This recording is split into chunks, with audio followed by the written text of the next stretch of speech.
Hi, welcome back to my channel. My name is Sasha, this is Sash Reads, and these are all the books releasing in February.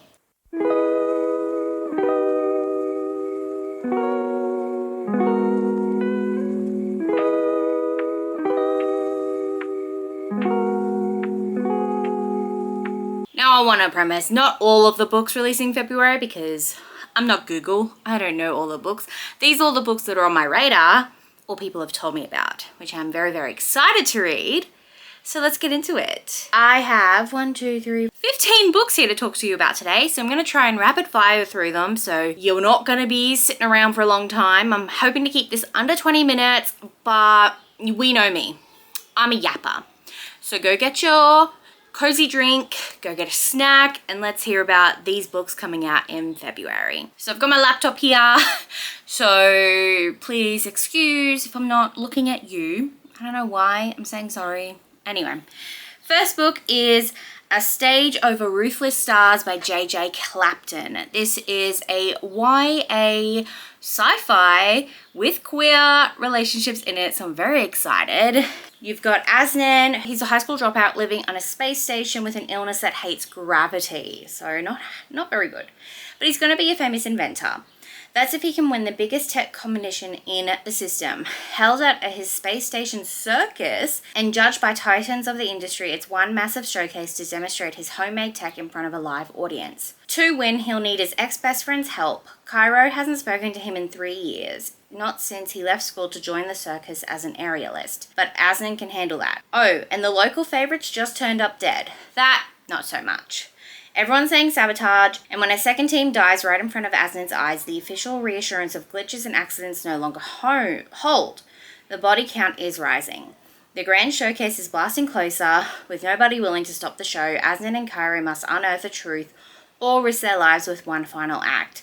So you've got some circus aspects to it too, which is really exciting. Honestly, I saw that cover and I was like, I need to read this book. I love that cover. I love the spaciness of it and the circus down the bottom. So this one comes out on February 1st.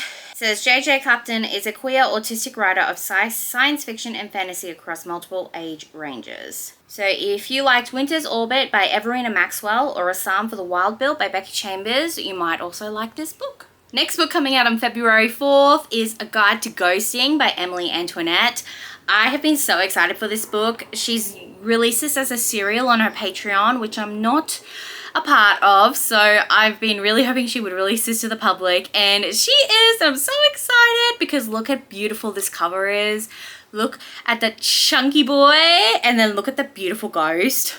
I'm so excited. It says A Guide to Ghosting is a high heat monster romance featuring a grumpy plus size MMC looking to start fresh and the vengeful plus size ghost FMC haunting him. My whole life I was a hopeless romantic, but I died before I found the love I dreamt of. Now I'm stuck here as a ghost, forever alone. Or I was, until the last person I'd want to spend my afterlife with moved into my house.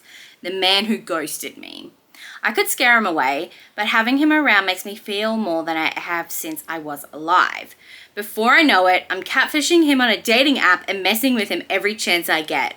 But when I find out our past is more complicated than I realized, will I be able to stick to my revenge plot or give in to the undeniable spark between us? Oh, I'm so excited.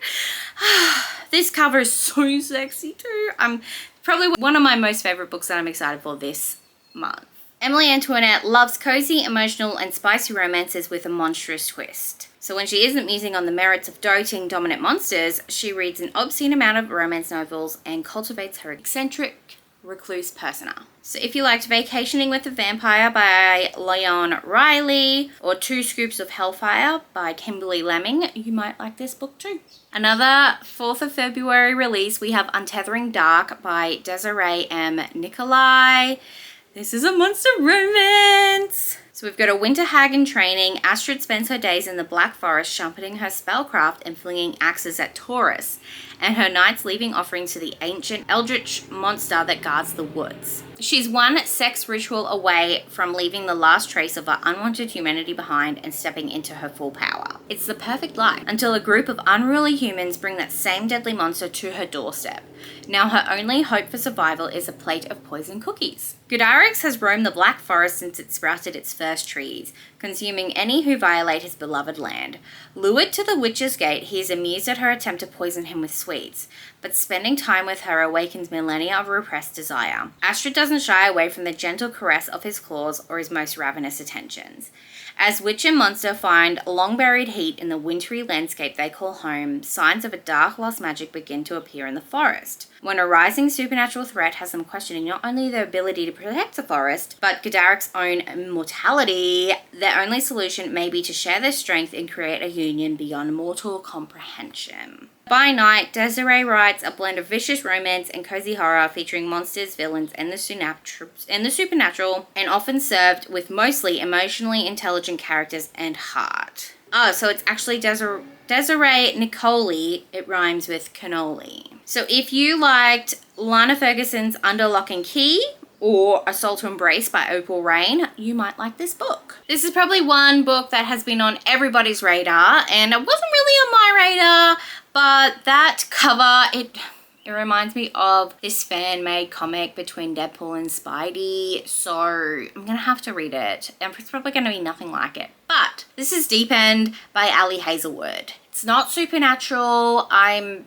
waiting for her next paranormal romance because I loved Bride. Well, I loved it more than her other books. I think the pink one with the bee and Levi, that's still my favorite that she's written, but I really liked the paranormal world that she had built in Bride. Anyway, so this is her first sports romance. This is a competitive diver and an ace swimmer jump into forbidden waters in the steamy college romance. So you got Scarlett Vandermeer, who's swimming upstream, a junior at Stanford and a student athlete who specializes in platform diving. Scarlett prefers to keep her head down, concentrating on getting into med school and on recovering from the injury that almost ended her career. She has no time for relationships, at least that's what she tells herself. Swim captain, world champion, all-round aquatics golden boy, Lucas Blomqvist thrives on discipline. It's how he wins gold medals and breaks records, complete focus with every stroke. On the surface, Lucas and Scarlett have nothing in common, until a well-guarded secret slips out and everything changes. So they start an arrangement, and as the pressure leading to the Olympics heats up, so does their relationship. It was supposed to just be a temporary, mutually satisfying fling, but when staying away from Lucas becomes impossible, Scarlett realizes that her heart might be treading into dangerous water. Ali writes contemporary rom-com novels about women in STEM and academia. She loves cats, Nutella, and side ponytails. And if you enjoyed, a lot of these books that are saying that readers also enjoyed are actually books that haven't come out yet, which is interesting. Saying here, if you enjoyed First Time Caller by B.K. Borison or Out of the Woods by Hannah Bonham Young, you might also enjoy this book too. Next, on 11th of February, we have Fate of the Five, Veil of Visara. So, a new king needs a new queen after his parents are found dead, but the courting season opens his palace to candidates from all across the Five Kingdoms, including one who has been sent there with her brother to win and kill him. So it's told from the first POV of 8 individuals. Fate of the Five follows the lives of Nathan, Loria, Heston, Elias, Shaddai, Namina, and Baz as they collide through schemes of politics and war, through tragedy and betrayal, and an unlikely friendship and love. Honestly, I tagged this because it says it was a queer adult fantasy. Synopsis does sound it sounds like a mouthful, but the cover and the I'm really excited, okay? I'm gonna read it and I'll let you know what I think of it. It says Neve Rose is an author of fantasy, historical, and LGBTQIA+ novels. Her fixation on Doctor Who aged 8 and on Lord of the Rings age 12 set off a lifelong love of the fantasy and supernatural genres. If you enjoyed Don't Let the Forest In by C.G. Drews or On Wings of Blood by Briar Bolayne, you would also enjoy this book. Speaking of First Time Caller, this comes out on the 11th of February as well by B.K. Borison. It says here, a hopeless romantic meets a jaded radio host in this cozy, Sleepless in Seattle-inspired love story from beloved author B.K. Borison. So Aidan Valentine has a secret. He's fallen out of love with love.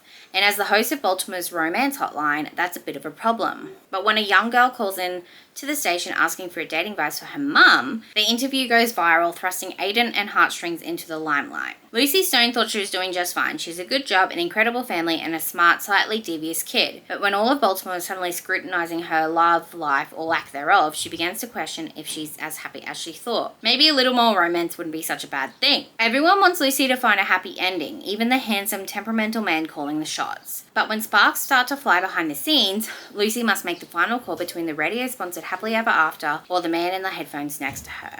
So it sounds like it might be a bit of a love triangle, but we know it's just going to be between the main two people. I've only read one of B.K. Borrison's books. I think that's Love Light Farms, and I enjoyed it. So this one, honestly, the cover is giving Valentine's, and I love it so much. Says when she's not daydreaming about fictional characters doing fictional things, she's at home with her family, more than likely buying books she doesn't have room for. Me too, girl. Me too. So it says here, if you liked Once Smitten, Twice Shy by Chloe Leese or Deepend by Ali Hazelwood, you might also like this book. Another book on February 11th, we've got Where Shadows Bloom by Catherine Bakewell. This is the author of Flower Heart.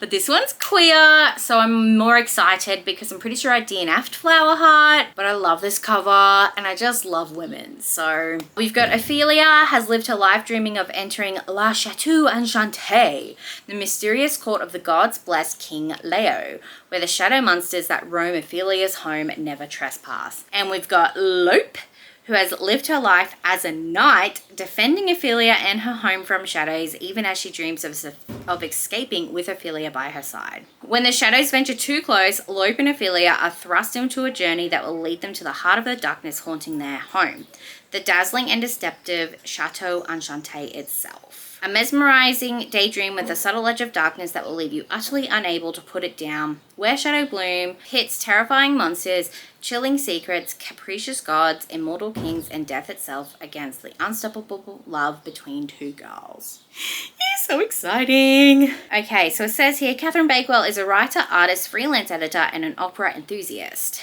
Now, this is saying if you liked Breath of the Dragon by Shannon Lee and Fonda Lee, or Fable for the End of the World by Ava Reid, you might also like this book. Next is Scythe Sparrow by Bryn Weaver. This is the third book in the Ruinous Love trilogy, which is all about serial killers and death and murder with a slice of rom-com mixed into it. So this is about our third brother, Fionn, who is the doctor. So I'm guessing he is the Scythe in this title name, and he is running away from Broken Heart. There was a cliffhanger in the second book, but I can't remember now who that involved, so I guess we'll find out when we read this one. But he hopes to mend this broken heart in small town Nebraska, far away from his almost fiance and his derailed surgical career. It's a simpler life. Head down, work hard, and absolutely no romantic relationships. He wants none of the circus he left behind in Boston, but then the Silveria circus finds him. Dun dun dun. Motorcycle performer Rose Evans, who is our Sparrow, has spent a decade on the road with Silveria, and it suits her just fine. Especially when she has the urge to indulge in a little murder and mayhem when she's not in the spotlight. But when a kill goes awry and she ends up with a broken leg, she finds herself stuck in Nebraska at the home of the adorable nerdy town doctor. The problem is not every broken heart can be sewn back together. And the longer you stay in one place, the more likely your ghosts are to catch up. We already know that Rose has a broken leg, right? Because she's had a broken leg ever since book 1. And he's been in Nebraska ever since book 1. So I don't know if this is going to be taking place throughout the rest of the other 2 books. I don't know, but I'm excited. Bryn Weaver doesn't have an about the author, so sorry, I can't tell you about her. But it says here, if you liked A Dance Macabre by Naomi Loud or Lights Out by Nevessa Allen, you might enjoy this book. Oh, another monster romance I'm really excited for coming out in February. This one's expected the 13th, and that is The Rake, or The Orca Who Met His Match in a Selkie Desiring Revenge by Cass O'Shire. This is the 3rd book in the Shades of Sanctuary series. I've yet to read the first 2, but the covers are so freaking pretty.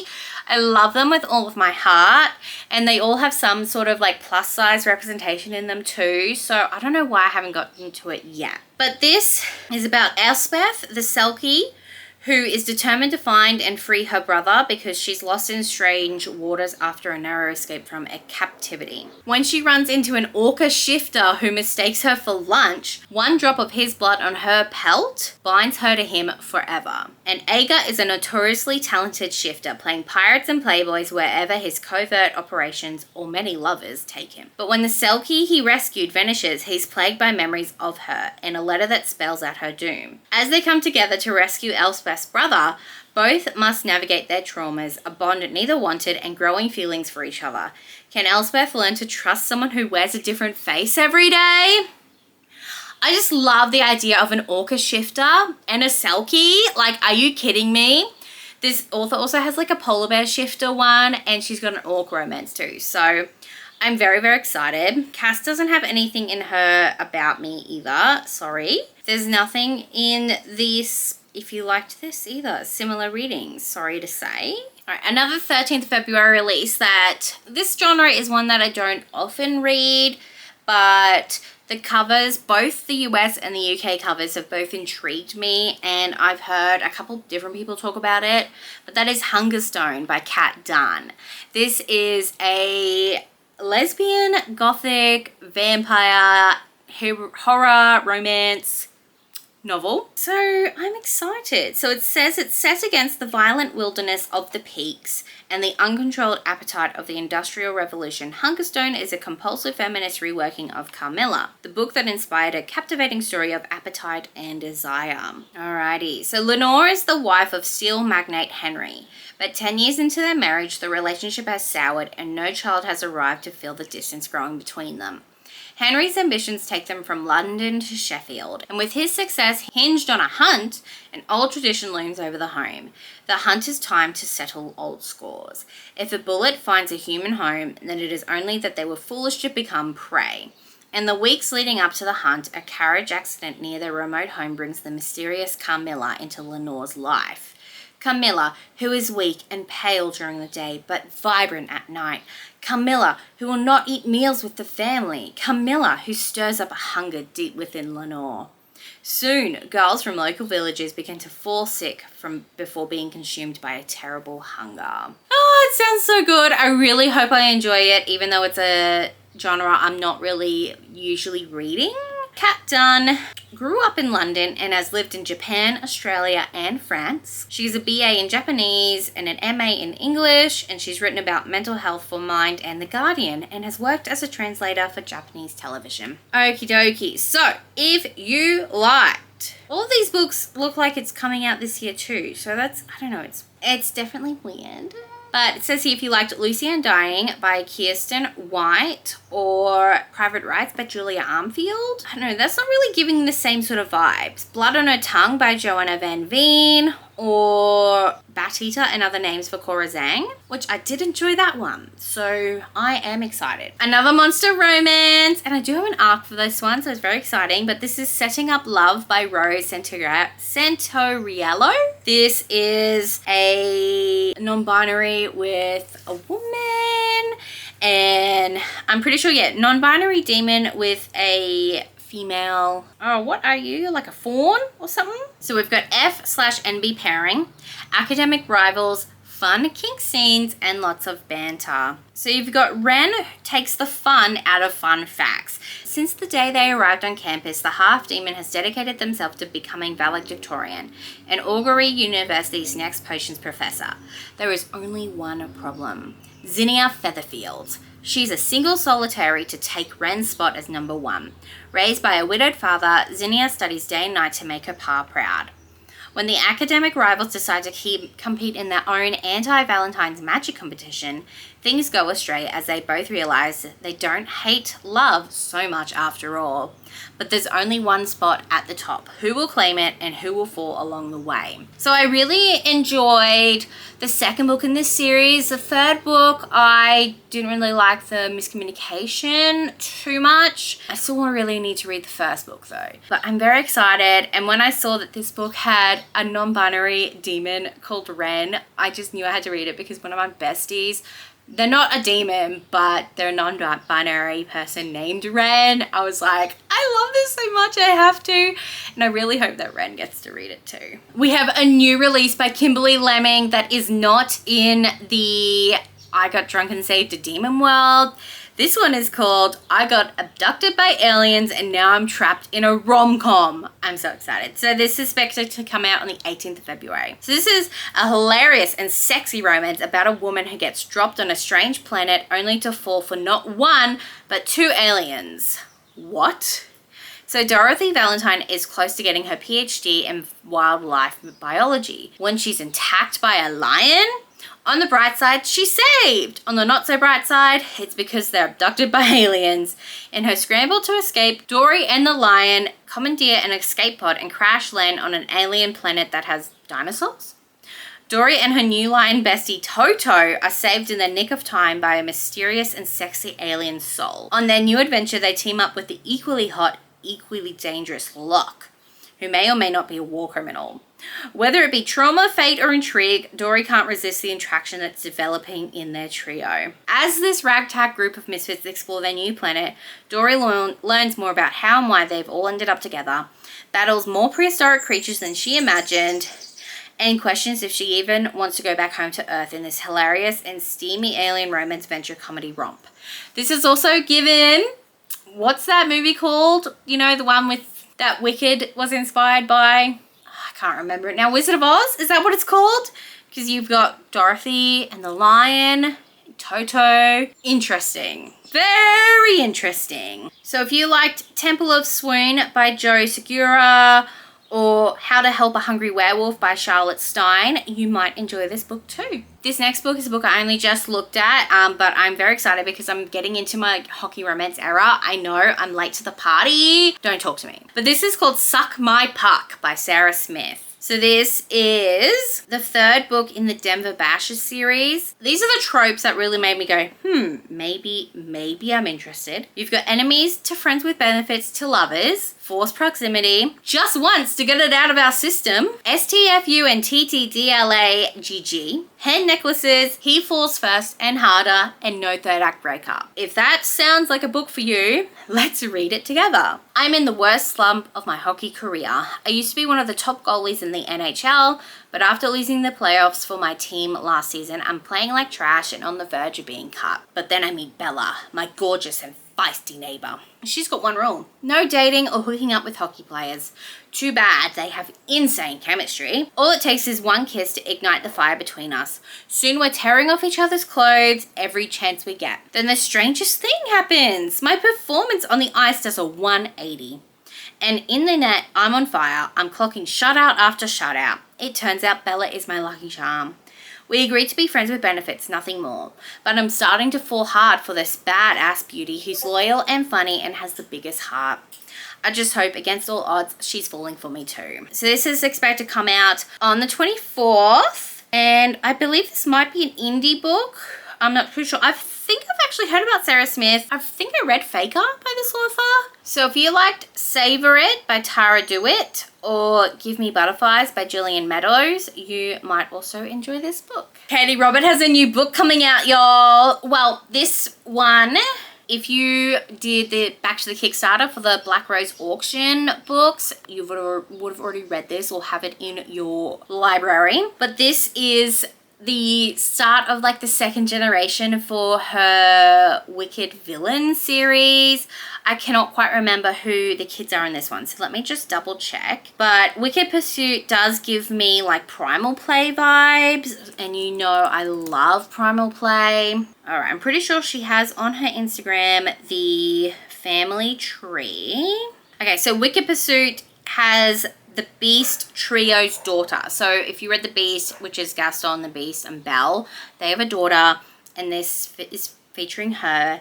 And also the Russian Romanovs from Ruthless Redemption shows up in Wicked Pursuit and Wicked Control. Welcome to the Black Rose Auction, where every sin can be yours for a price. For 3 days, the doors to this luxe New York estate are thrown wide open for anyone with a taste for the obscenely rich, the ultra-exclusive, and the once-in-a-lifetime thrill of the forbidden, where nothing is off the table and everything and everyone can be had for the taking. So it's a Little Red Riding Hood remix, a mob princess with a taste for doing things she shouldn't acquire, a stalker who will kill anyone who touches what's his. Look, I'm kind of loving the stalker romances right now. I can't lie. I read Haunting Adelaide last month. I read Lights Out this month. I'm sorry, okay? Someone who will just watch your every move and like make sure no one else touches you?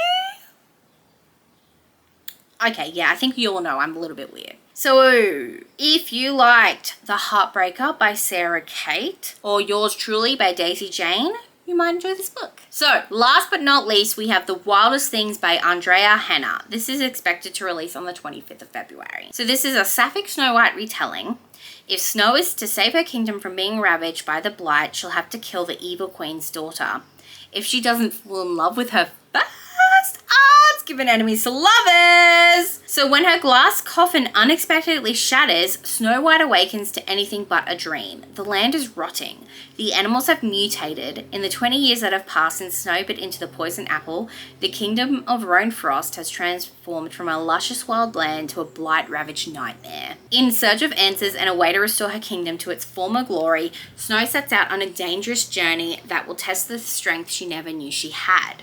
Friends will become foes, new alliances will form, the queen with the blood-red lips will stop at nothing to seize her power as well as her heart. If Snow has any chance to survive and restore not only her kingdom but all of Garadan, her only option is to become the Season Keeper and access the life-giving magic that will heal the plague. But the path to becoming the Season Keeper is more treacherous than she could ever imagine, because the wild things have awakened and Snow's darker impulses yearn to be free. So yeah, it's giving queer, it's giving Snow White reimagining. So it says Andrea Hanna is the author of non-fiction and novels for young adults. She teaches creatives all over the globe and writes everything from fierce modern fairy tales to horoscopes. She's a Gemini. And it says here, if you liked Our Infinite Fates by Laura Stephen or What Wakes the Bells by Elle Tesh, you might also enjoy this book. So those are the 15 books that I'm very excited for that's coming out in February. Let me know down below if any of these books take your fancy or if there's another book in February that you're very excited for. I would love to hear about it. If you did get to the end of this video and you have nothing else to say, pop an apple emoji in the comments below for the queer Snow White. If you want to be my friend, you can add me on Goodreads, Instagram, and Storygraph. It's just @SashReads. Everything's linked down below as well. And don't forget to like, comment, and subscribe if you want to see more videos for me. I hope you have a wonderful, wonderful rest of your day. I'll see you next time. Bye!